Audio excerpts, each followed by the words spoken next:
A massive leap is incoming for not one, but two Pelicans players this upcoming season as the Pels wrap up their time in Australia with a big win.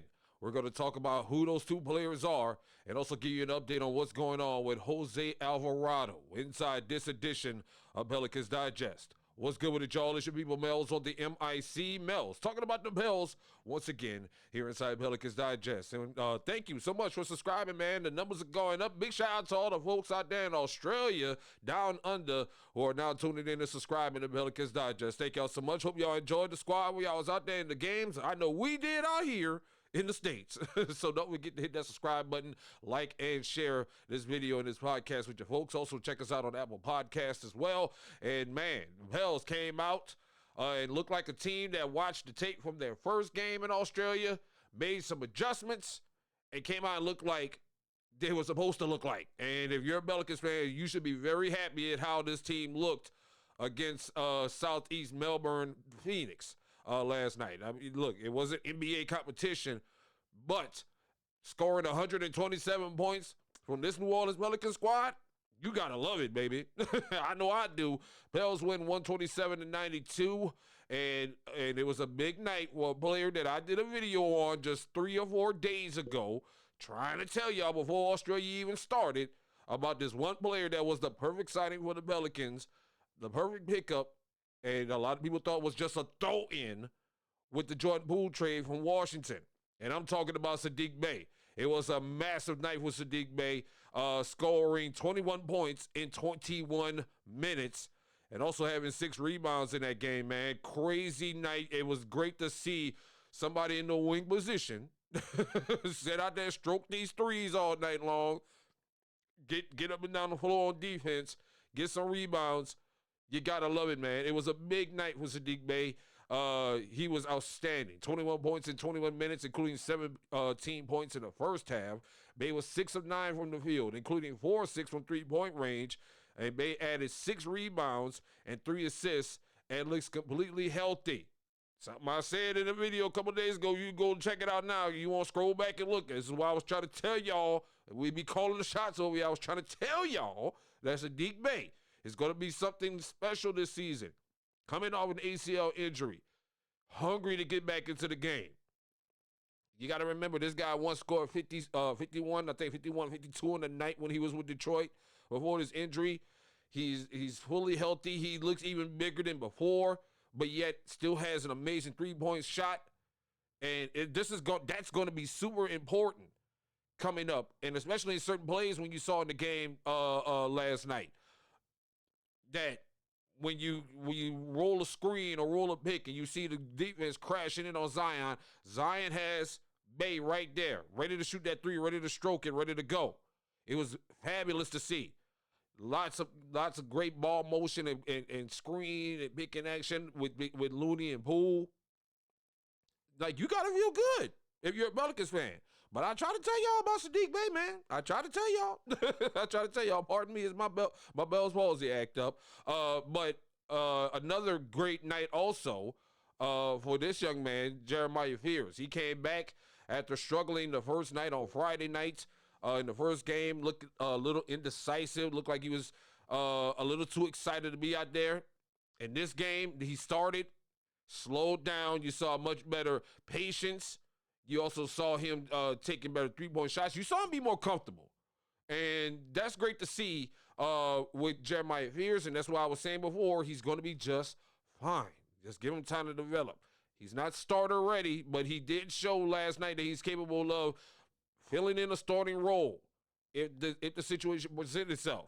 Also, we saw improved shooting from not only him, but also Jordan Hawkins and Jordan Poole. Jordan Poole had 15 points. Hawkins scored 14 points. Fears had 12 and 3 assists. And E. Missy came out and was beasting as well. Had 10 points and 6 rebounds, including 4 slam dunks as he ran the floor well. Carlo Makovic finished with 9 points, including 3 dunks in the second quarter. And that's the second player that I want to discuss that's going to make a massive leap this season. It's Carlo Makovic. We have been keeping Carlo ducked off for the last 2 or 3 seasons now. We've been keeping him ducked off. And if you're a fan of this team, you know what Carlo is capable of. You've been rooting for him to get more action in the game. He got in the game more last season during the injury season, should I say. We're just going to call it the injury season.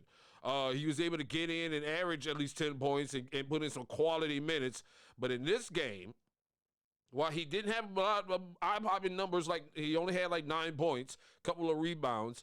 In his time, though, you saw him active all over the floor. He was active, running, getting in front of plays, running with the pace, running with a fast pace, which is something Willie Green and them had preached, and that was very helpful in these Pels dominant win in this game, and because he was getting down the court quickly. Whenever there was some transition, Carlo was down there. If that was a transition, Carlo was already taking off, headed down the court. You love to see that. There was no time wasted, no trying to figure out what I'm going to do next. I'm getting down the court. And that's going to be very beneficial, especially if he's going to be on the second line. And that's something I also want to come back to as well. And I'll get into that in a minute, because that's going to be a situation as far as the front court of the Pelicans. You have a good problem if you have the front court of the Pelicans.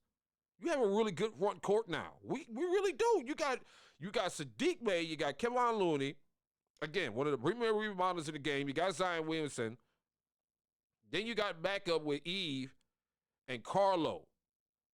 And wherever you want to put the wings at, because you can also put, like I said, you can throw Herb in there if you want to from time to time.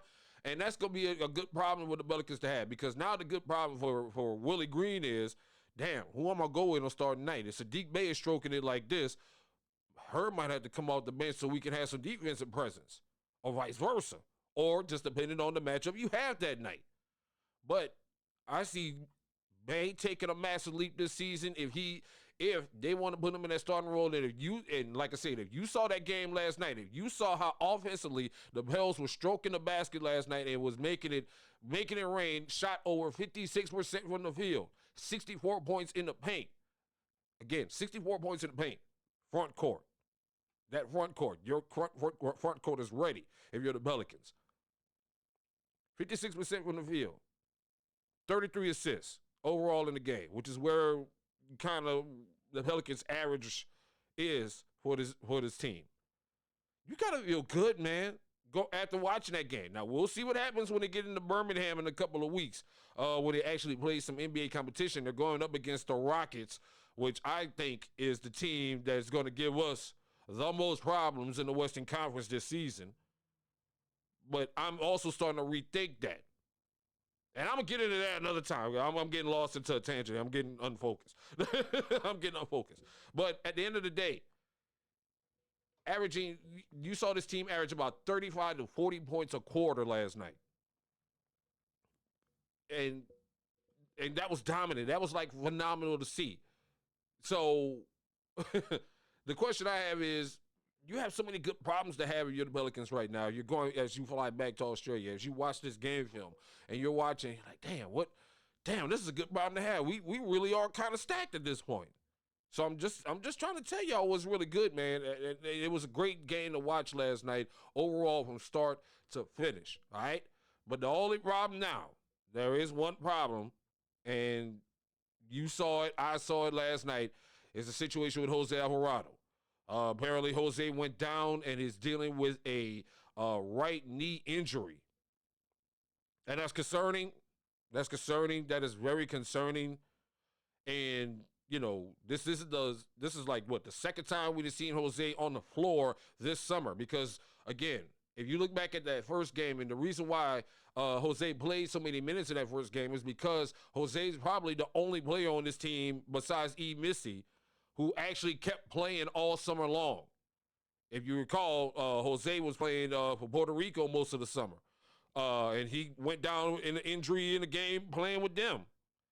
So this is concerning if you're a Jose Alvarado fan, like I am. Because, again, that first game he was playing lights out. Not lights out as far as scoring and everything, just being all over the floor, active, doing what he always does. But I think that this summer has taken its toll on him. And I think if you're the Pelicans, you need to consider sitting Jose down, getting into the start of the season to see where he's at. I don't know how bad the injury is. There's no reports on how bad the injury is. but he was able to walk on the floor on his own power, and we know Jose is tough, but Jose is also 27 years old. He's like the second or third oldest player on his team.